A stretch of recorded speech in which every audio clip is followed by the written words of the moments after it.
Shortly before my daughter's 13th birthday, she came downstairs and found me in the kitchen making dinner.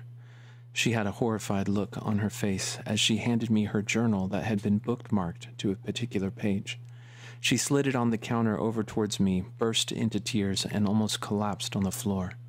I scooped her into my arms and told her that no matter what she was telling me, I loved her unconditionally.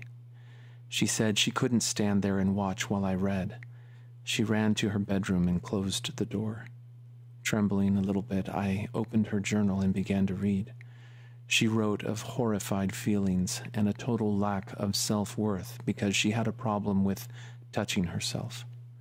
She wrote that she lied to the bishop when he asked her about it in her most recent interview, but she knew she needed to go back in and confess this to him, but she just didn't think she could. It was there in my kitchen that I realized almost instantly that this fundamental practice of untrained grown men, this particular bishop was a dentist, having discussions about sexuality with children was wrong on so many levels. I literally became nauseous. I ran to my daughter's room and held her tightly in my arms as she sobbed and sobbed. I told her there would be zero discussions with any church leaders, and furthermore, she had done absolutely nothing wrong. We proceeded to have a lengthy discussion about human sexuality, and I told her she would never be speaking with a church leader behind closed doors again. She then told me how much she hated her very first interview when she was 12.